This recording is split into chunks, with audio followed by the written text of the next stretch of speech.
야, 박 사장. 이 가게 헐값에 넘겨. 두목 명령이야. 그 말에 식당 여주인은 피식 웃었습니다. 그 애송이가 그런 명령을 했다고?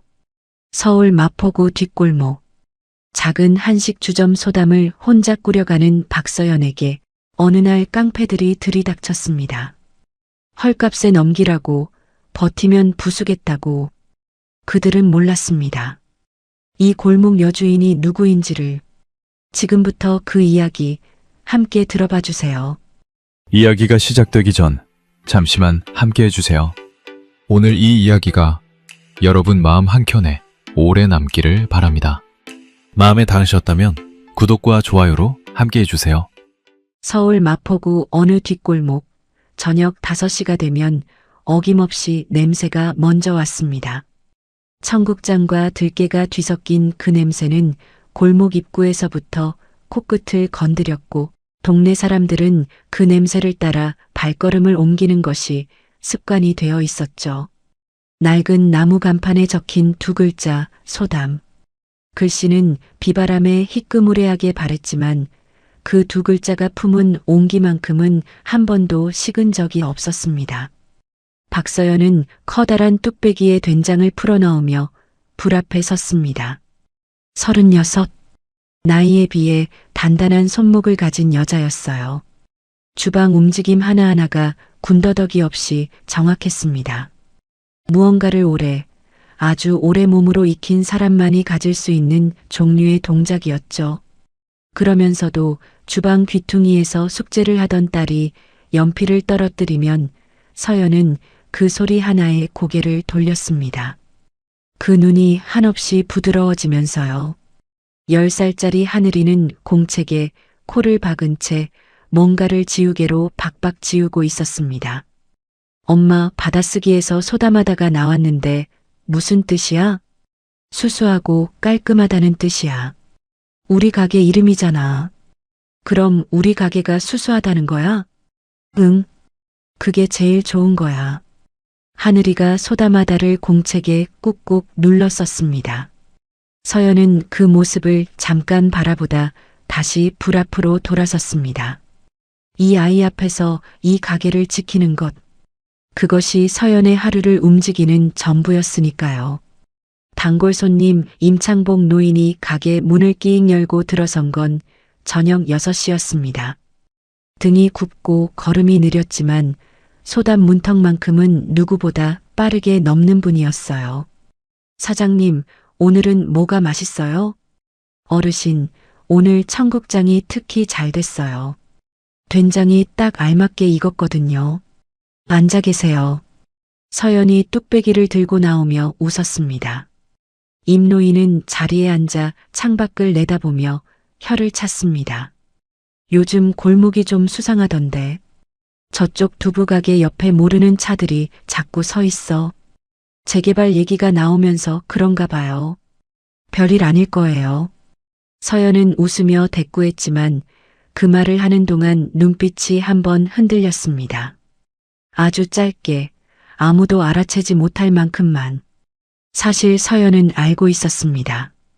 이 골목이 재개발 구역에 포함된 것은 석 달 전이었고, 그때부터 이 일대 상인들에게 하나씩 연락이 오기 시작했어요. 부동산 명함을 든 사람들, 사복 차림의 낯선 사내들. 서연은 2번이나 거절했고 그때마다 상대는 한 발씩 물러나긴 했습니다. 하지만 물러나는 눈빛이 포기하는 눈빛이 아니라는 것도 알았어요. 영업이 끝난 밤 10시 가게에 불을 끄고 정리를 하던 서연은 창밖으로 골목을 내다보았습니다. 익숙한 골목이었습니다. 7년을 매일 봐온 골목. 가스배관이 낡고 바닥 타일이 군데군데 깨져 있고 겨울이면 가로등 하나가 깜빡이는 그 골목. 서연은 그 낡음이 좋았습니다. 여기서는 아무도 그녀의 과거를 몰랐으니까요. 낡은 서랍 맨 아래 칸에 손이 갔습니다. 서연은 잠시 망설이다 그냥 닫았습니다. 꺼내지 않아도 뭐가 들어있는지 알고 있었으니까요. 빛바랜 사진 한 장. 어두운 창고 같은 배경, 22살의 자신, 그리고 지워진 얼굴들. 아직은 꺼낼 때가 아니라고 생각했습니다. 그리고 바로 다음 날 아침이었습니다. 10시도 채 안 됐을 때 점심 준비를 시작하던 서연의 귀에 밖에서 둔탁한 소리가 들려왔습니다. 쾅, 쾅쾅. 문이 아니라 벽을 두드리는 소리였어요. 손님은 아직 아무도 없었고 하늘이는 학교에 간 뒤였습니다. 문이 거칠게 열렸습니다. 어깨가 넓고 목이 굵은 사내가 부하들을 끌고 들어섰습니다. 마동철, 이 일대 재개발 용역을 맡아 상인들을 하나씩 쫓아내고 있다는 소문이 자자한 사람이었습니다. 기름기 번들거리는 얼굴에 반쯤 풀린 셔츠, 손에는 커피캔이 들려 있었어요. 들어오자마자 의자를 발로 툭 걷어차며 돌아다녔습니다. 야, 박 사장. 여기 오기 참 힘드네. 연락은 왜 씹어요? 서연은 행주를 내려놓으며 조용히 돌아섰습니다. 눈썹 하나 까딱하지 않았어요. 영업 준비 중이에요. 볼일 있으면 말씀하시고 나가주세요. 볼일? 있죠, 당연히. 박 사장, 이 골목 다음 달이면 다 철거야, 철거. 지금 도장 찍으면 내가 2,500에 봐줄 수 있다고. 안 그러면 그냥 1,500이야. 서연은 대꾸하지 않았습니다. 마동철이 카운터 위 물건들을 손으로 툭툭 건드리며 안쪽으로 들어오려 했고 서연은 그 앞에 가로섰습니다. 주방은 안 됩니다. 마동철이 멈추며 서연을 위아래로 훑쳤습니다. 그리고 비웃었습니다. 대단하시네, 진짜로. 두고 봐요. 내일 또 올게. 그들이 나간 뒤 서연은 마동철의 손이 닿았던 카운터를 행주로 천천히 닦았습니다. 어디가 흐트러진 것 같지는 않았어요. 그러나 서랍 안사진이 다시 머릿속을 스쳤습니다. 아직은 아니라고 생각했습니다. 그러나 아직이 얼마나 남았는지는 그때는 몰랐습니다. 마동철은 약속대로 다음 날도 그 다음 날도 왔습니다. 형태가 매번 달라졌다는 게 문제였습니다. 첫날엔 직접 들어와 협박했고 이튿날엔 가게 앞에 용역 트럭을 세워 입구를 막았습니다. 점심 재료를 들고 오는 납품차가 골목을 못 들어오게 길을 막아버린 거였어요. 서연은 직접 시장을 다녀왔습니다. 무거운 장바구니를 양손에 들고 걸어오는 길에 마동철 부하들이 슬그머니 옆에 붙었습니다. 지나가는 사람 눈에는 아는 사이처럼 보였겠지만 두 사람이 주고받는 목소리는 낮고 분명했어요. 딸이 지금 학교죠? 화요일마다 방과 후 수업 있던데. 서연의 발걸음이 멎었습니다. 장바구니를 든 손에 힘이 들어갔어요. 돌아보지 않았습니다. 천천히 한 걸음, 또 한 걸음 걸음을 이었습니다. 골목이 끝나고 가게 문 앞에 서야 처음으로 숨을 내쉬었습니다. 그 밤 하늘이를 재우고 혼자 주방에 앉았습니다. 경찰에 신고는 이미 2번 했습니다. 2번 다 증거 불충분이었어요. 첫 번째 담당 형사는 안타까운 표정을 지으면서도 어쩔 수 없다고 했고 두 번째는 아예 형사가 바뀌어 있었습니다. 사흘째 되던 날 오전에는 마동철 부하들이 가게 앞 쓰레기통을 뒤엎어 놓았습니다. 서연은 빗자루를 들고 나와 묵묵히 치웠어요. 두부가게 아주머니 윤점순이 문 밖으로 나와 손을 보태려다 멈췄습니다.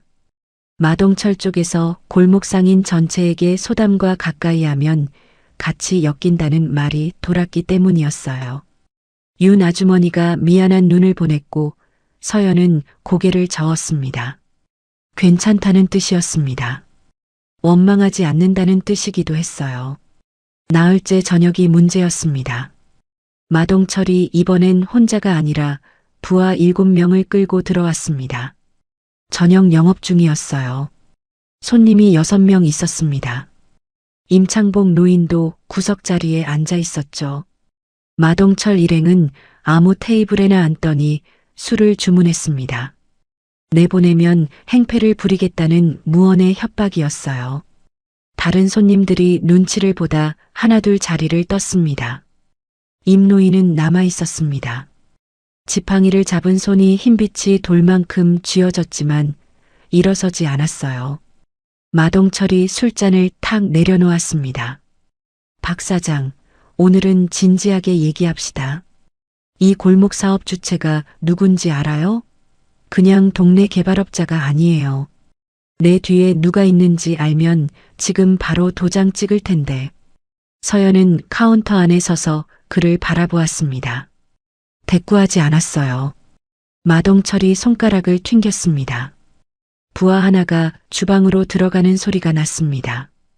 뚝배기 깨지는 소리, 선반 무너지는 소리, 그리고 오래된 항아리가 콘크리트 바닥에 쏟아지는 묵직하고 낮은 파열음이 연달아 울렸습니다. 서연이 주방으로 들어섰습니다. 바닥에 깨진 도자기 조각들이 흩어져 있었어요. 쏟아진 된장과 간장 냄새가 공간을 가득 채웠습니다. 반년 넘게 숙성시켜온 된장 항아리였어요. 어머니에게 물려받은 것이었습니다. 서연은 그 앞에 섰습니다. 눈을 감지 않았어요. 신고하려고요? 해봐요. 경찰 오기 전에 내가 뭘 할 수 있는지 한번 봐. 마동철이 외투를 집어들며 뒤에 덧붙였습니다. 내 뒤에 흑룡파가 있어요. 흑룡파. 이 바닥에서 그 이름 모르는 사람 없죠. 생각 잘해봐요. 그 두 글자가 귀에 들어오는 순간 서연의 표정에서 모든 것이 빠져나갔습니다. 두려움도 분노도 슬픔도. 그 자리에 남은 건 완전한 공백이었어요. 그 공백이 오히려 더 무거웠습니다. 무언가가 오랫동안 잠겨 있다가 자물쇠가 풀리기 직전처럼 딱 그런 표정이었습니다. 마동철은 그 표정을 보지 못했습니다. 이미 등을 돌리고 있었으니까요. 임창복 노인이 천천히 일어서며 지팡이를 짚었습니다. 서연의 곁으로 와 낮게 말했습니다. 사장님 많이 힘들죠? 서연은 쪼그려 앉아 깨진 조각들을 손으로 모으기 시작했습니다. 괜찮아요, 어르신. 목소리가 흔들리지 않았습니다. 그래서 더 마음이 쓰이는 대답이었어요. 임노인은 말을 잇지 못하고 그냥 그 옆에 서 있었습니다. 그날 밤 가게에 불을 끈 서연은 서랍을 열었습니다. 빛바랜 사진을 꺼내 오래 바라보았어요. 22살의 자신, 지워진 얼굴들, 그리고 그 시절 자신의 등에 새긴 흑룡과 자목련. 흑룡파, 그 이름이 다시 이 골목에 들어온 것이었습니다. 아니, 정확히는 그 이름이 자신이 지키던 것을 위협하는 데 쓰이고 있다는 게 더 정확했습니다. 서연은 사진을 서랍에 다시 밀어 넣었습니다. 그리고 낡은 휴대폰을 집어들었습니다. 오래된 번호를 눌렀어요. 2번의 신호 끝에 연결됐습니다. 나야. 서연아, 너 살아있었구나. 전화기 너머로 중년 여성의 굵직한 목소리가 흘러나왔습니다. 서연과 같은 세계에서 오래 살아온 사람만이 가질 수 있는 종류의 목소리였어요. 응, 오래됐지. 그러게. 근데 갑자기 왜?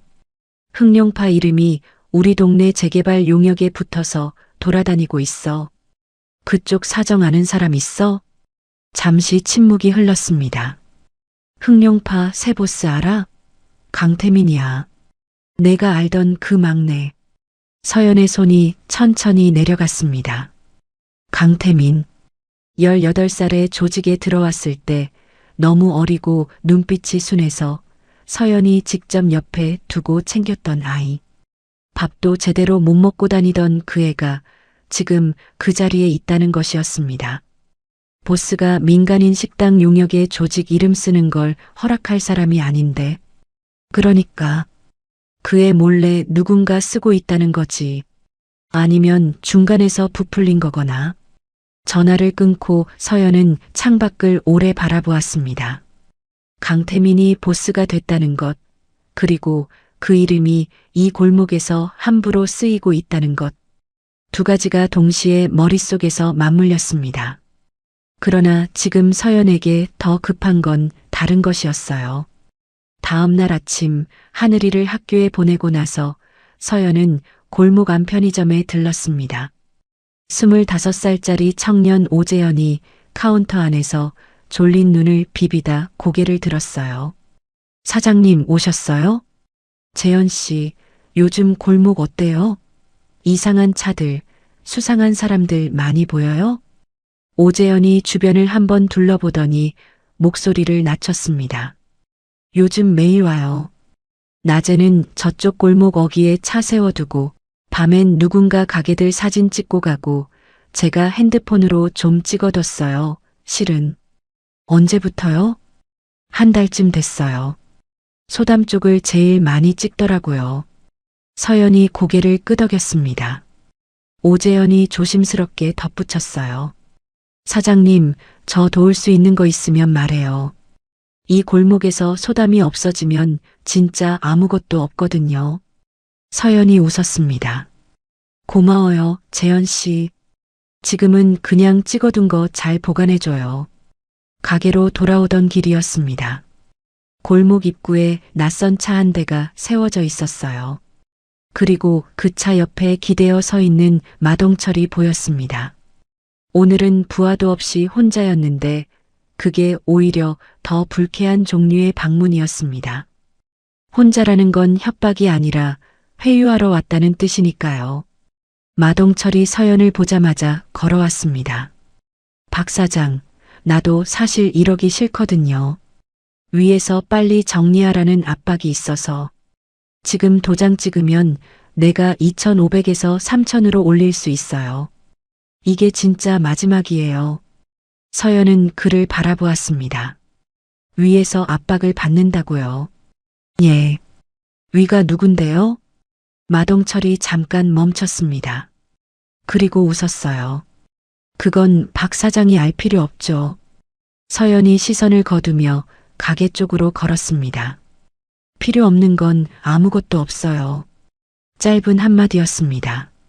마동철이 그 뒷모습을 바라보다 혀를 찼습니다. 그날 오후 가게 앞 유리에 빨간 페인트로 글씨가 생겼습니다. 마지막 경고. 하늘이가 학교에서 돌아오다 그것을 보고 걸음을 멈췄어요. 서연이 딸의 손을 잡으며 말했습니다. 장난이야. 엄마가 지울게. 하늘이가 고개를 들어 엄마를 바라보았습니다. 엄마 무서워? 서연이 아이의 눈을 마주쳤습니다. 아니, 거짓말이 아니었습니다. 그러나 완전한 진실도 아니었어요. 서연이 무서운 건 자신이 아니라 이 아이가 다치는 것이었으니까요. 세제를 묻힌 수세미로 유리를 닦으며 서연은 생각했습니다. 위에서 압박. 마동철은 무서운 사람이 아니었습니다. 무서운 사람은 항상 그 뒤에 있었어요. 보이지 않는 곳에서 명령을 내리고 더러운 일은 아래로 내리는 사람. 서연은 그런 사람들을 오래전부터 알고 있었습니다. 손에 빨간 물이 묻어나왔습니다. 서연은 그것을 바라보다 수도에 손을 헹궜습니다. 이제 더는 기다리는 것으로 버틸 수 없다는 걸 알고 있었어요. 그 밤으로부터 이틀 뒤였습니다. 평일 저녁 6시. 가게가 가장 북적이는 시간대를 마동철은 정확히 골랐습니다. 이번엔 조직원 12명이었어요. 가게 앞 골목을 양쪽으로 막아선 뒤 우르르 안으로 들어왔습니다. 협박이 아니었습니다. 처음부터 부스러운 얼굴들이었어요. 입구를 막아선 부하들이 들어오려는 손님들을 밀어냈습니다. 안에 있던 손님 5명이 공포에 질려 자리를 피했고 임창복 노인이 지팡이를 짚고 일어서다 부하 하나에게 어깨를 잡혀 밖으로 끌려나갔습니다. 윤점순 아주머니가 두부가게 유리창 안에서 손을 모은 채 어쩔 줄 몰라 했어요. 마동철의 부하들이 테이블을 들어 밖으로 집어던졌습니다. 의자가 쌓였고 카운터 위 물건들이 바닥에 쏟아졌습니다. 주방으로도 들이닥쳤어요. 냉장고 문이 뜯겼고 선반이 무너졌습니다. 서연이 몇 주째 새로 맞춰두었던 뚝배기들이 하나하나 깨졌습니다. 서연은 막아서려 했습니다. 팔을 잡혔습니다. 몸집 2배짜리 사내둘이 그녀를 주방 구석으로 밀어붙였어요. 발버둥쳤습니다. 소리를 질렀습니다. 막을 수 없었습니다. 그 소리에 주방 구석에 있던 하늘이가 울기 시작했습니다. 학교 갔다 돌아와 숙제를 하고 있던 아이였어요. 조금 전까지 연필을 쥐고 있던 손이 이제 귀를 막고 있었습니다. 서연이 잡힌 팔을 잇는 힘을 다해 비틀어 빠져나왔습니다. 딸에게로 달려가 품에 안았어요. 가게가 무너지는 소리, 깨지는 소리가 사방에서 쏟아지는 가운데 서연은 하늘이의 귀를 손으로 감쌌습니다. 아이가 떨고 있었습니다. 마동철이 부서진 의자를 발로 치우며 다가왔습니다. 이제 하시겠어요? 도장? 서연은 하늘이를 아는 채 그를 올려다보았습니다. 된장 냄새가 깨진 항아리에서 번지고 있었고 발밑에는 유리 조각들이 흩어져 있었습니다. 이보다 더 낮아질 곳이 없는 자리였어요. 계약서 주세요. 마동철의 입이 열렸습니다. 부하들이 술렁였습니다. 그가 구겨진 서류 봉투를 꺼내 내밀었어요. 그 순간이었습니다. 골목 밖에서 엔진 소리가 들렸습니다. 하나가 아니었어요. 여럿이 동시에 낮고 묵직한 소리로 골목 입구를 채웠습니다. 검은 세단 세대가 천천히 들어서더니 일렬로 멈춰 섰습니다. 차 문들이 열렸습니다. 짙은 정장 차림의 사내들이 내렸고 마지막으로 조수석에서 한 사람이 나왔습니다. 30 초반, 키가 크고 눈빛이 차가운 청년. 마동철이 그 얼굴을 알아보는 데는 1초도 걸리지 않았습니다. 강태민이었습니다. 마동철의 얼굴에 안도의 빛이 스쳤습니다. 지원군이 왔다고 생각한 것이었어요. 그는 씩 웃으며 앞으로 나섰습니다. 보스님, 잘 오셨습니다. 마침 마무리 단계인데. 강태민의 시선이 마동철을 지나쳤습니다. 가게 안으로 향했어요. 뒤집힌 테이블, 깨진 뚝배기, 쏟아진 항아리들. 그리고 바닥에 주저앉아 딸을 끌어안은 여자. 강태민의 표정이 굳었습니다. 서서히, 완전히. 누가 지시했어? 마동철이 멈칫했습니다. 그게 재개발 건으로 말씀하신 대로 처리하는 중이었는데. 내가 언제 민간인 가게 부수라고 했어. 목소리가 낮아졌습니다. 방 안의 온도가 내려가는 것 같은 목소리였어요. 마동철의 등에 땀이 흘렀습니다. 강태민의 시선이 천천히 내려왔습니다. 바닥, 유리 조각들, 그리고 그 위에 앉은 서연과 하늘이에게. 바로 그때였습니다. 와, 엄마 등에 있는 거랑 똑같은 용이다. 하늘이가 강태민의 겉옷이 젖혀지면서 드러난 목덜미의 문신을 보고 소리쳤습니다. 아이답게 아무것도 모르는 목소리로. 엄마 용이 더 예쁜데 보라색 목련꽃도 막 피어 있단 말이야. 골목이 고요해졌습니다. 완전히. 바람 소리도 숨소리도. 강태민의 시선이 서연에게로 박혔습니다. 그의 입술이 열렸다 닫혔습니다. 서연은 하늘이를 천천히 내려놓았습니다. 그리고 일어서며 겉옷을 내렸습니다. 가로등 불빛 아래 드러난 등, 검은 흑룡이 흐르고 그 용을 부드럽게 감싸듯 자목련꽃이 피어 있었습니다. 짙은 보랏빛, 선명하고 아름다운 보랏빛. 강태민이 한 발짝 뒤로 물러섰습니다. 그의 눈이 커졌습니다. 전신이 굳었어요. 그리고 그 자리에서 무릎을 꿇었습니다. 양쪽 다. 뒤따라온 조직원들이 일제히 고개를 숙였습니다. 누님.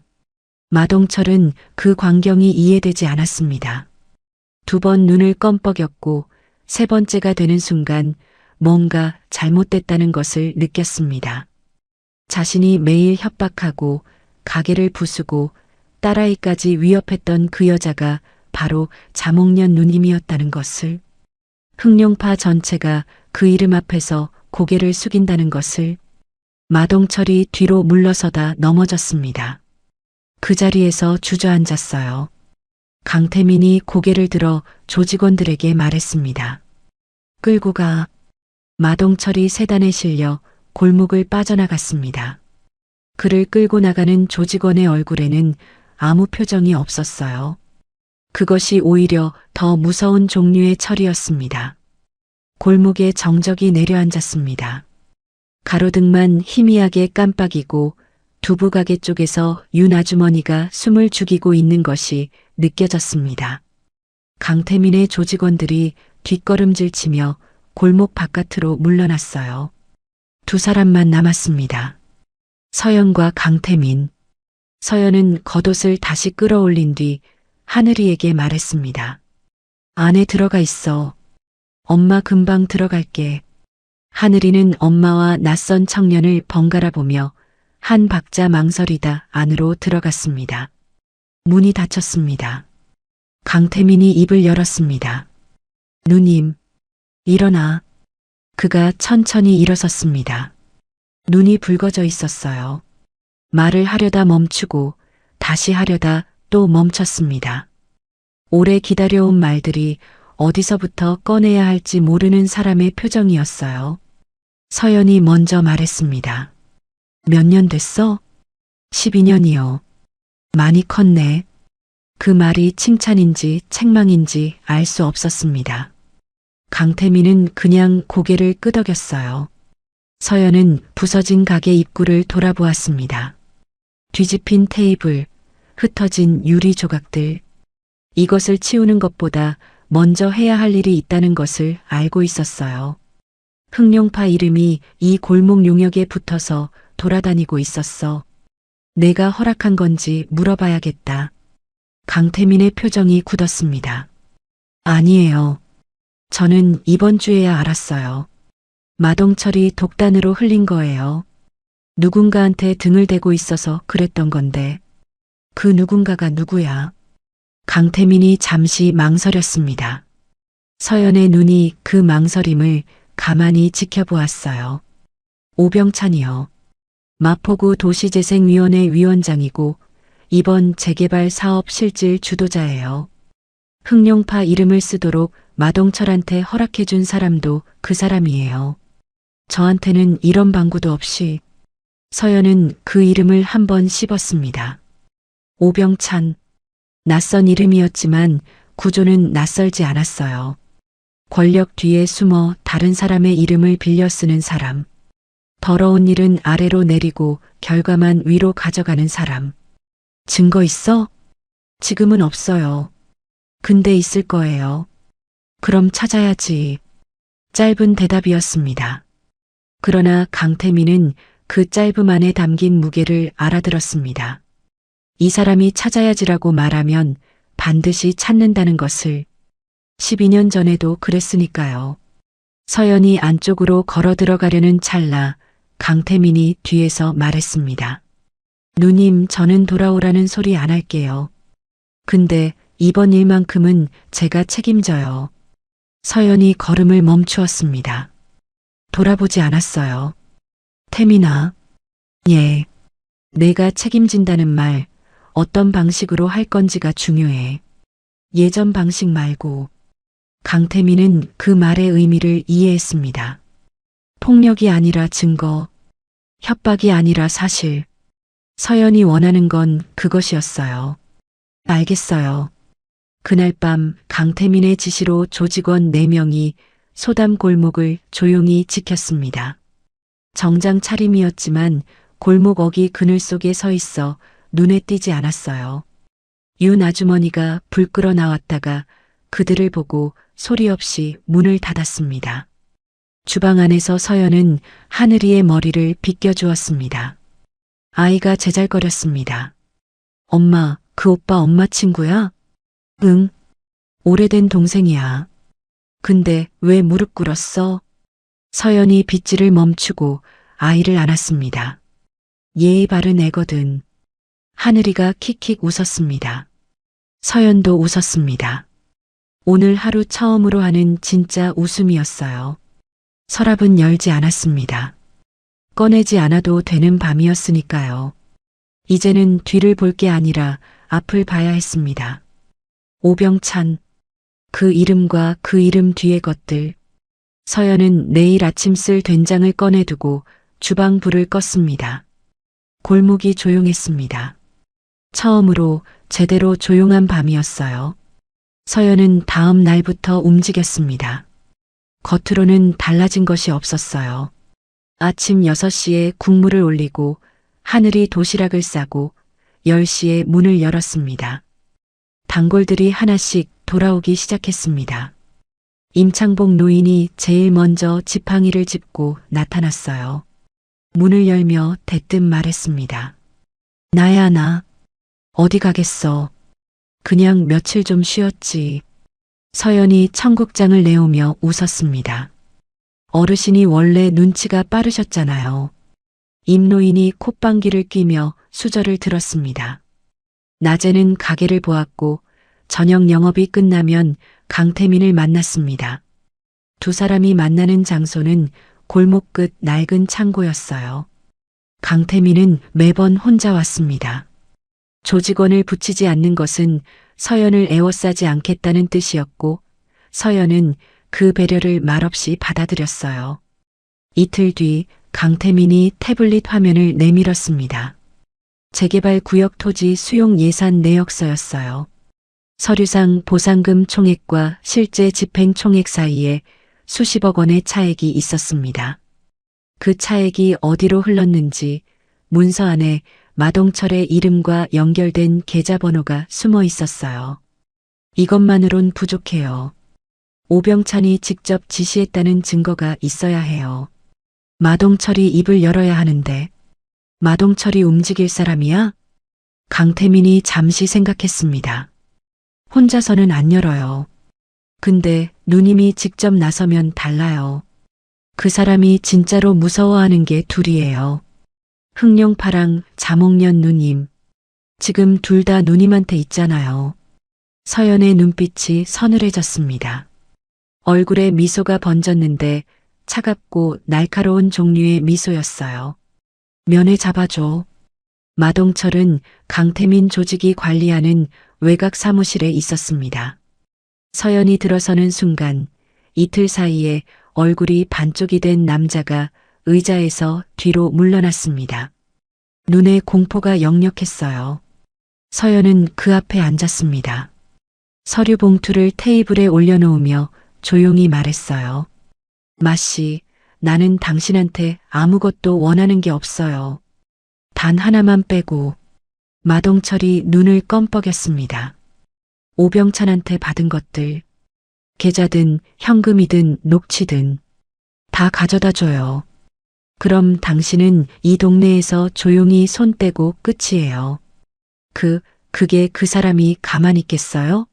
저한테 무슨 짓을? 그건 내가 책임져요. 마동철이 오래 서연의 눈을 바라보았습니다. 협박도 공갈도 아니었어요. 그냥 사실이었습니다. 이 여자가 책임진다고 말하면 반드시 그렇게 된다는 것을 어둠 속에서 오래 살아온 본능이 알아채고 있었습니다. 사흘 뒤 마동철이 내놓은 것은 상상 이상이었습니다. 오병찬 의원과 주고받은 문자 메시지 캡처, 현금 수수 입금 내역, 그리고 결정적인 음성 파일 하나. 서연이 재생 버튼을 눌렀습니다. 헐값에 넘겨라. 버티면 부숴도 돼. 두목 명령이다. 스피커에서 흘러나오는 목소리는 분명하고 선명했습니다. 강태민의 입에서 낮은 탄식이 새어나왔어요. 서연은 끝까지 들었습니다. 눈을 감지 않고 파일을 확인한 서연이 봉투를 강태민에게 건넸습니다. 기자 한 명 알아? 탐사보도팀에 있어요. 한 번은 살려준 사람이에요. 믿을 수 있어? 제 목숨 빚진 사람이에요. 서연이 고개를 끄덕였습니다. 그럼 가져다 줘. 단 마동철 이름은 빼고 출처도 없애고 강태민이 봉투를 받았습니다. 누님은요? 나는 가게 가서 국물 끓여야지. 강태민이 잠깐 멍하니 서연을 바라보다 피식 웃었습니다. 그 웃음이 18살 때 그 아이의 웃음이랑 닮아 있었어요. 서연은 그걸 알아보았지만 말하지 않았습니다. 봉투를 건네는 손이 이번엔 떨리지도 굳지도 않았습니다. 그냥 단단했어요. 올해 별인 것처럼. 기사는 사흘째 아침에 터졌습니다. 주요 포털 메인에 제목이 올라온 건 오전 6시 30분이었어요. 마포구 재개발 의혹, 오병찬 의원 조직 폭력 연루 정황. 음성 파일 일부가 기사와 함께 공개됐습니다. 목소리는 선명했어요. 변조도 잡음도 없었습니다. 서연은 가게에 불을 켜고 국물을 올리면서 그 기사를 읽었습니다. 표정이 달라지지 않았어요. 다 읽고 나서 폰을 테이블에 엎어놓고 뚝배기를 들었습니다. 하늘이가 등교 전에 밥을 먹으러 나왔어요. 엄마, 오늘 왜 이렇게 일찍 일어났어? 그냥 기분 좋은 날이야. 오전 10시가 되자 기사는 포털 검색어 상위에 올라 있었습니다. 댓글이 폭발했고 시민단체들이 입장문을 냈습니다. 같은 당 의원들이 하나둘 공개적인 거리두기에 들어갔어요. 오병찬 의원실은 오전부터 긴급하게 돌아갔습니다. 오전 11시 의원 본인이 직접 기자회견을 열었어요. 근거 없는 정치적 공세라는 해명이었습니다. 그러나 이미 음성 파일은 전국으로 퍼진 뒤였어요. 목소리 감정 의뢰가 들어갔고 기자들은 파일 원본을 추적하기 시작했습니다. 오병찬은 오후 들어 전략을 바꿨습니다. 해명 대신 공격이었어요. 의원실 대변인이 브리핑에서 이 기사는 조직폭력 세력이 합법적 재개발 사업을 방해하기 위해 흘린 것이라는 성명을 냈습니다. 강태민의 이름이 거론됐습니다. 흑룡파가 언론을 이용해 의원을 협박하고 있다는 내용이었어요. 강태민이 서연에게 메시지를 보냈습니다. 저는 괜찮아요. 이미 각오한 일이에요. 서연은 그 메시지를 바라보다 답장을 보냈습니다. 기다려. 아직 끝 아니야.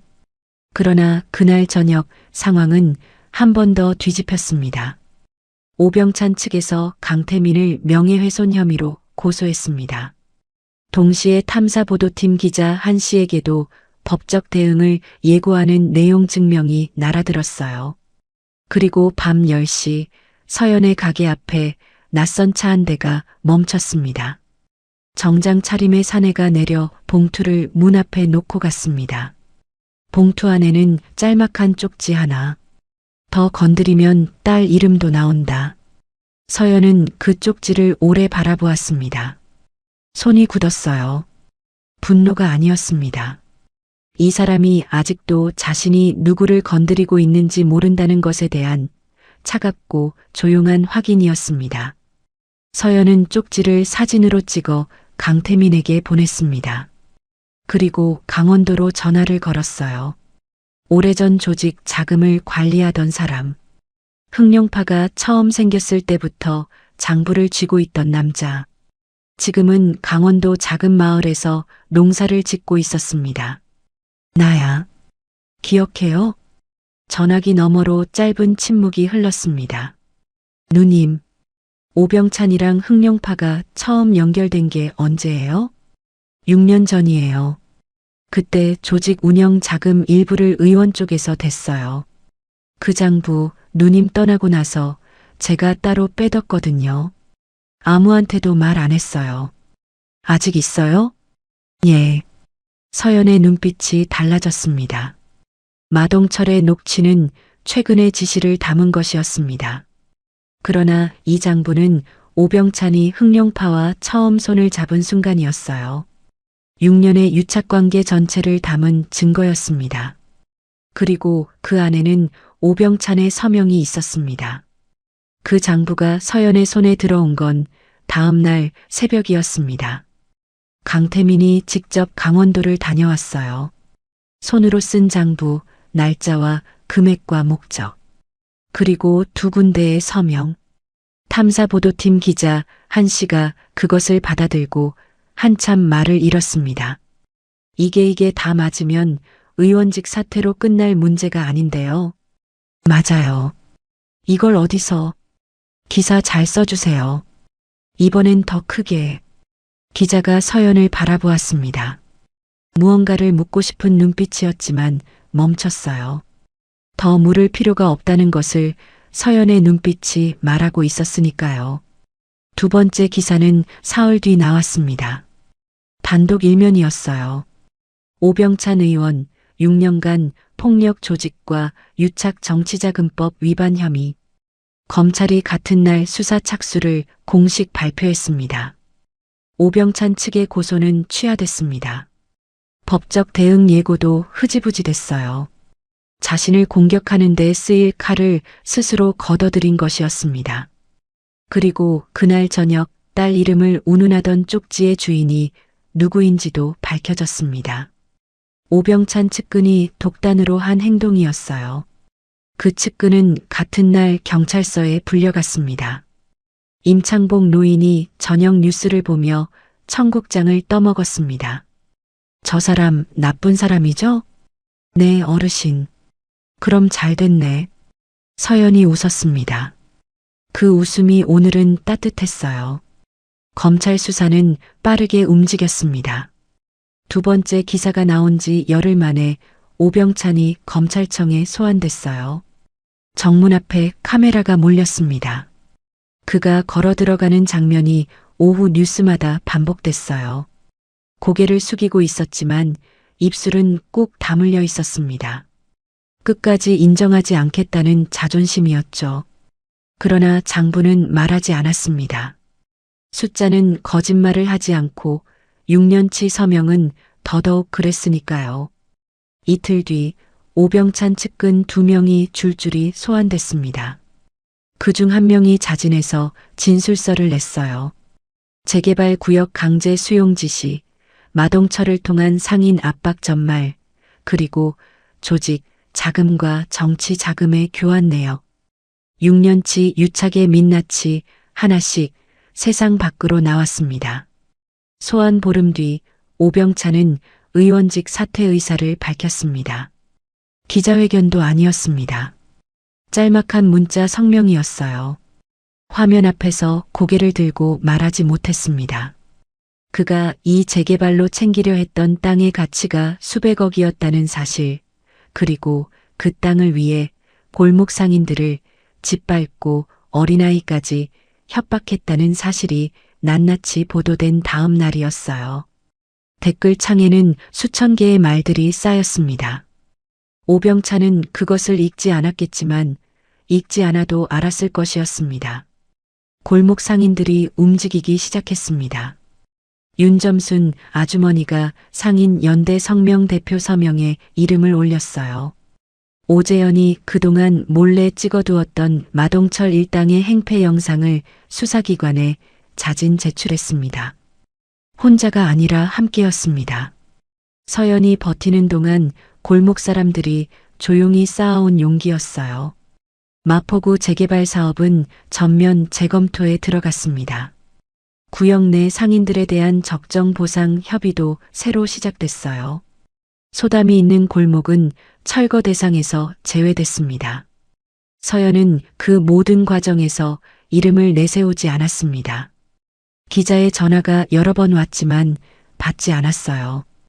강태민이 뒤처리를 했고 조직은 소리 없이 물러났습니다. 가게는 다시 꽉 찼습니다. 임노인이 매일 왔고 윤 아주머니가 처음으로 소담에서 밥을 먹었습니다. 오재현이 퇴근 후 혼자 들러 혼술을 하다 꾸벅꾸벅 졸았고 서연이 그를 흔들어 깨우는 일도 생겼어요. 낡은 골목이 다시 살아났습니다. 잃을 뻔해서야 얼마나 소중했는지 알게 된 것들이 이 골목에 가득 있었습니다. 영업이 끝난 밤 강태민이 혼자 왔습니다. 아무 말도 없이 들어와 그냥 국밥 한 그릇 먹고 싶다고 했어요. 서연이 불을 켜고 뚝배기를 올렸습니다. 둘이 마주 앉아 국밥을 먹는 동안 한동안 말이 없었습니다. 강태민이 먼저 입을 열었어요. 누님은 안 돌아올 거죠? 물음이 아니었습니다. 응, 알아요. 그냥 한 번은 말하고 싶었어요. 서연이 수저를 내려놓았습니다. 태민아, 너 잘해왔어. 내가 없는 동안. 아니에요. 누님이 만들어둔 것들을 이어받았을 뿐이에요. 그걸 지킨 건 너잖아. 강태민이 국밥 그릇을 내려다보았습니다. 눈이 붉어졌지만 울지 않았어요.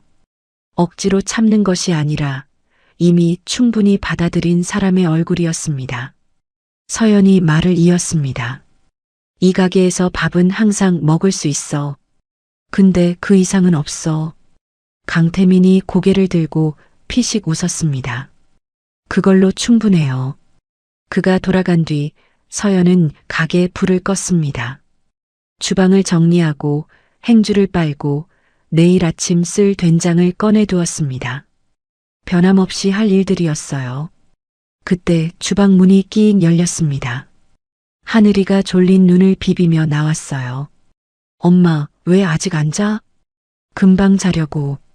하늘이가 서연의 옆에 붙어 섰습니다. 아이의 머리가 엄마 팔에 기댔어요.